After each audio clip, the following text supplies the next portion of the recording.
Iran's Foreign Minister Abbas Araghchi has posted the details of the destruction caused during the recent foreign-backed acts of terror in the country. In a tweet, Araghchi said terrorists have torched 350 mosques and burnt 750 banks. Emergency and transportation services were severely hit, with 305 ambulances and buses destroyed alongside 253 bus stations and 24 gas stations. In the arson attacks, the terrorists also caused catastrophic damage to civilian infrastructure. According to official figures, they set fire to 700 shops, 200 schools and 300 private homes. Araghchi was slamming the double standards of the US that supports acts of terror in Iran while threatening to severely punish its own anti-Trump protesters.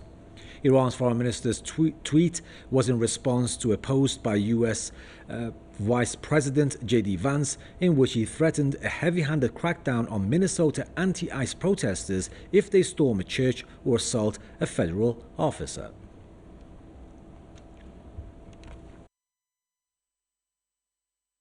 Now we're focused on Minneapolis because that's where we have the highest concentration of people who have violated our immigration laws, and that's also, frankly, where we see the most assault of our law enforcement officers.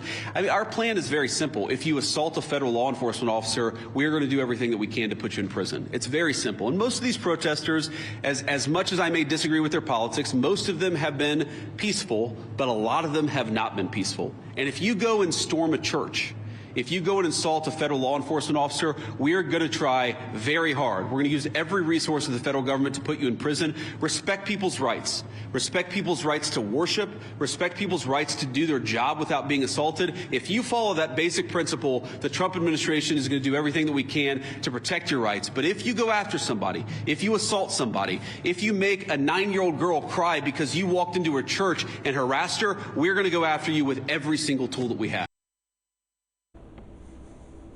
Now, to talk more on this, we are joined by Mr. Tony Gosling, historian and investigative journalist, joining us all the way from Bristol, UK. Mr. Gosling, good to see you again. Mr. Gosling, your thoughts on the recent deadly riots in Iran? With the stats that we saw, it can't have been organized by ordinary people. Basically, outside hands must have been involved. Your thoughts on that first, and then we'll go to the double standards that we saw, we clearly see again. Well, I think if you try and compare this, for example, to the 1979 revolution in Iran, what you'll see is that the protests were focused on foreign places. The idea is that if you are a victim of colonialism, that you go and attack those sorts of places. So, for example, the United States Embassy, which I understand in Tehran is now a rather wonderful museum, which everyone should visit. But this is quite clearly an assault on civil society. It's likely, very likely, extremely likely, that this is being done by the same protagonists that are constantly demonizing Iran. So, for example, we had J.D. Vance there just talking about, we will take very strong measures against American illegal migrants. Well, the fact of the matter is, for at least 30 or 40 years, the United States has been, possibly even hundreds of years, the United States has been encouraging illegal migration because they like the cheap labour. And so they're now saying that this is a terrible thing, but it's something that your government is responsible for. And they're talking also about the way they're dealing with disruption in the United States. Well, the way they've dealt with it there, as we saw the other week, is just by shooting dead a completely innocent person in the head.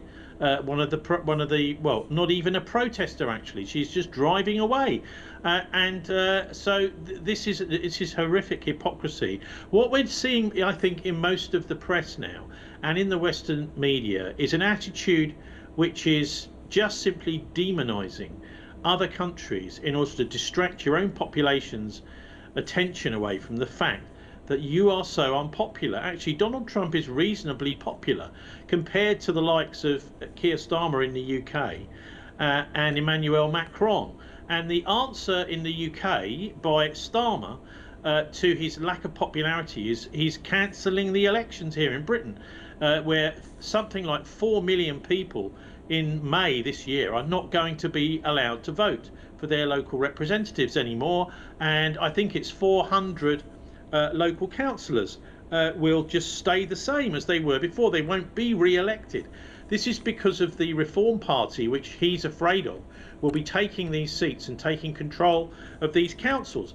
So this is the way it's dealt with here. But of course, over in Iran, you have had, I think, a horrific. The main culprits, I think, are the mass media here in the West, who have been completely lying and spinning about who's responsible for the deaths. It's actually foreign agents mostly who've brought in weapons who are responsible for the deaths on the streets.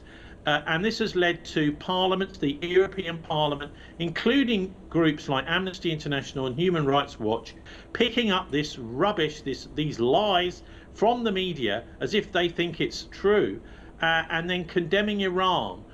So it's as if you can imagine there were riots in London, Buckingham Palace is burnt down, and they're somehow blaming, by a foreign country, an attack on those places, and then they're blaming the local people for doing it. So these are all sorts of tactics which are now used regularly by the West for regime change purposes. Mr. Gosling, these double standards, the things that we see is so obvious. I want to ask you how people believe these things. And another thing is that, like Trump said it before, J.D. Vance said it now, he mentioned churches. So what about the 350 mosques that were torched? And as Araqchi said, the U.S. supports acts of terror in Iran while threatening to severely punish its own protesters in the U.S. And during the riots, I remember Trump had even told the rioters to continue. I think it was on a Friday, it started on a Thursday, and even told them to take over government buildings and institutions, which I believe was a first by a president directly instigating violence. Well, he's encouraging it. Maybe his Central Intelligence Agency, MI6 and Mossad, are actually carrying out the violence, because we know they like to use all these various different techniques. And you'll find parliaments are completely unhinged about this nowadays, because what we've got is a whole series of politicians, whether it's in the European Union or Britain, who are part of the sanitized parties, right? So the surveillance that's been going on here for many years by the security services and by private companies, effectively corporations, have made sure that politics is now stuffed full of people who support them.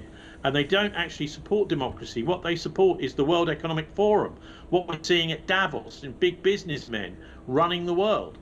In fact, Klaus Schwab, the former boss of the World Economic Forum, boasted of penetrating the cabinets. So they're putting their business people, these industrialists, financiers, etc., into those political parties precisely because they believe that the people might vote more common sense into power, and we might have some more questioning by our politicians. But I think really the political parties right across Europe and in the United States are really being colonized by big corporations. Donald Trump is trying to push back against the pharmaceutical industry, for example, in his Davos speech, and against the banks taking over private housing and people's private homes and making them pay rent to live in their own home. He's doing things like that. But actually, this is the tide that the WEF is pushing in the world. And this includes, of course, the media. It includes the media now, and the journalists and the editors that we see in the West really are serving the interests of the fascist World Economic Forum. That is to say that big business, high finance, with a few politicians thrown in, only the ones that agree with you, of course, and not the people at all anymore. Thank you, Mr. Gosling. There you have it, Mr. Tony Gosling, as always, historian and investigative journalist, joining us from Bristol, UK. Mr. Gosling, thank you for your time and your analysis.